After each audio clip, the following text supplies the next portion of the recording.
We now have 20 employees. We've raised over $1.3 million to date. And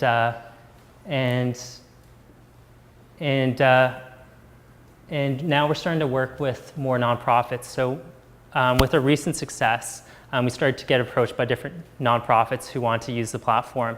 And over the last 6 months, we've been working on white labeling the platform so more nonprofits can use it to scale their impact. And so we've been working with Free the Children, United Nations Foundation, so we're helping out with the Ebola crisis. And now we're working with them on girl scholarships. Mennonite Central Committee, they've been working on care packages for Syria. Generosity Water, working with them for wells. And Edge 7, and they're doing work in Nepal. And so now we're doing work in Ecuador, Nicaragua, Haiti, Sierra Leone, Kenya, rural China, India, Vietnam, Cambodia, sort of all over the world, and looking to partner with more great organizations and help them scale their impact. And we've also started to work with corporations as well. So we've worked with Disney Club Penguin, RBC Insurance just ran a campaign, working with Success Marketing here in Vancouver, and Morgan Stanley in New York. They're working with Safe Horizon, combating homelessness over there. And it's really cool to see Fortune 500 companies start to use the platform, either for employee engagement campaigns. So it's instead of running a United Way campaign, they're now running digital campaigns with their millennial workforce through Change Heroes, and as well cause marketing campaigns. So RBC Insurance just gave away 4 trips to Ecuador and to inspire people to run campaigns, and that happened last month, and they raised about $90,000 in a month, which was really impressive, and which will fund 9 different schools in Ecuador. In terms of our business model, as I mentioned, we're proud to be a for-profit social venture. We charge 10% of all funds raised, and that allows us to continue to make the platform better, hire more people, provide better feedback, and as well launch new social ventures. So one of the cool social ventures we just launched this last year is called Early Entrepreneurs. We go into elementary schools and we teach the kids about entrepreneurship. We give them a $100 microloan, and the goal of the classroom is to take that $100 and start their own small business, whether that's building birdhouses, setting up lemonade stands, bake sales. One classroom sold pumpkins door to door right before Halloween, really smart. And then their goal is to turn that $100 into $500. And every single classroom, about 40 of them have been successful. We even had one school raise over $37,000 funding almost 4 schools, which is really impressive. And then after that, hopefully some of the kids get hooked on entrepreneurship and social entrepreneurship. And then we provide them with different business plans that they can do with their parents or with their friends, and also teach them about financial literacy. So the importance of opening up a bank account, teaching them what debt is, which we normally don't learn until after university, after we've racked up all that debt. And the cool thing about our business model is we only make money if by doing more good. So the more money we can help our nonprofit partners raise, the more money we can make to make the platform better. And the goal is not to buy mansions or boats. Everything that we make, Taylor and I, goes back into creating more social ventures and doing more good. And so we have an office space now in Gastown, about 6,000 square feet, and have 4 different social ventures working out of there as well. One of the cool things about Vancouver is it's, I think, a hotbed for social entrepreneurship. Some really amazing investors here, and there's a new accelerator called the Coast Capital Innovation Hub, where they offer you free space for an entire year. They give you a co-op student for 4 months and a lot of mentorship. SFU also has one called Radius, and the impact investing scene is just really starting to pick up, which is really exciting. And I think Vancouver can be a thought leader when it comes to creating businesses for good. In terms of our investors, we've raised $1.3 million to date from impact and angel investors from San Francisco, LA, New York, and Vancouver. About a third in California, a third in Vancouver, and a third in New York. It's been a really interesting process. In the past, I've raised money for a for-profit venture, whereas it's a bit different. There's sort of a spectrum when it comes to impact investing. On one side, you have investors that used to invest in cigarette companies or oil and gas, and now want to invest in new businesses that are, I guess, doing more good. But they still think about the dollars and cents and still want to get a return.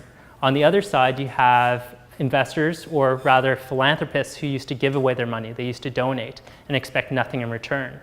And now they're looking for ways to get a return on their money so they can, I guess, scale their impact or multiply their impact. And this is where we've been seeing the most success, is on the philanthropic side, where instead of just giving, say, $1 million to free the children and doing a lot of good with that, they can give $1 million to Change Heroes, and we can multiply that into $10 million in terms of impact. And so it's really exciting to see philanthropists start to change their mindset around giving and start, instead of just giving, they're now investing their money. It's still early stages. We're set up as a normal for-profit corporation here in Vancouver. One of the cool things with that, I was just chatting with you earlier on about setting up as a not-for-profit or for-profit, is we've been able to leverage a lot of government grants.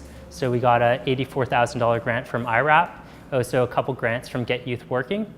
Get Youth Working is a great program. If you're looking to hire someone under the age of 30, they provide you with, I believe, I think $9,000 worth of funding per hire. So there's a lot of great grants out there. And also setting up as a for-profit venture, you're also eligible to become an EBC, or an eligible business corporation, which allows you to give your investors a 30% tax credit, which is really good. So if an investor donates $100,000, they get $30,000 back right away, which makes you a very attractive investment. That's only for BC investors. And so I guess 5 different lessons I've learned over the last 2 years was, one, really the importance of creating a painted picture. So this concept was developed by Brian Scudamore and Cameron Harold, the founders of 1-800-GOT-JUNK. And the concept behind creating a painted picture is to go out 5 years from now and write down what your business looks like in as much detail as possible. What does the office look like? What do your team members look like? What's on the walls? Who are your customers? What are you doing in revenues? And this has been really powerful for us. It's really helped us inspire our team, also create a lot of clarity in terms of where we're heading.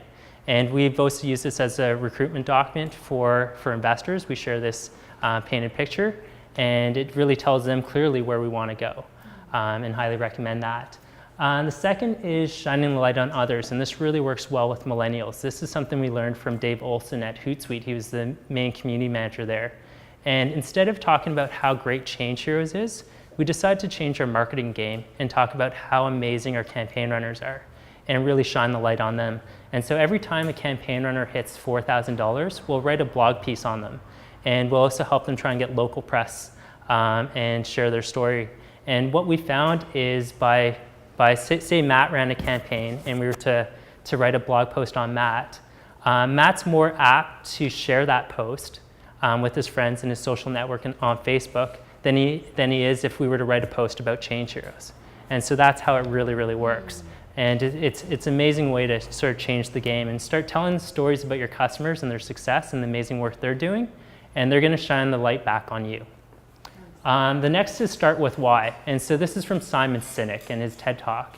And one of the things we've constantly had to remind ourselves at Change Heroes is to really connect with our mission and always talk about our mission first. And there's been some really amazing serendipitous things that have happened. We started off with a domain name called Pocket Change Heroes. We thought that was a clever name and that people would associate that they're only giving their pocket change. However, we decided that we want to grow up and we really wanted the domain name Change Heroes. But it was owned by this lady in New York. And for our first year, Taylor was emailing her every second day. And she ignored him every day. And one day Taylor was doing a talk in New York, and she so happened to be in the audience. And Taylor was talking about the work we were doing. And she came up to Taylor afterwards and said, "Taylor, I'm so sorry I haven't been getting back to you. I'm the lady you've been trying to email about the domain name. I love the work you're doing. I want to give you the domain." And so that's how we got Change Heroes. We've also been gifted an Instagram account where we now have over 300,000 followers because Taylor was doing a talk and talked about our why and what we're trying to accomplish here. And so I guess one of the things is don't underestimate the power of why and really start off with that. The next one is getting laser focused with a 12-week plan. And this is something we've been doing recently, and it's been really, really helpful. It's a book, and I highly recommend it. Instead of planning for an entire year, often when we try and plan for an entire year, we try and write down all these different things that we're going to do in December or November, and it's just way, way too much. And we don't actually get into the details in terms of how we want to accomplish that. And so instead what we do is we now plan for only 12 weeks. And one of the things, as I guess a lot of entrepreneurs and internet marketers here might appreciate, is the concept of the 13th week,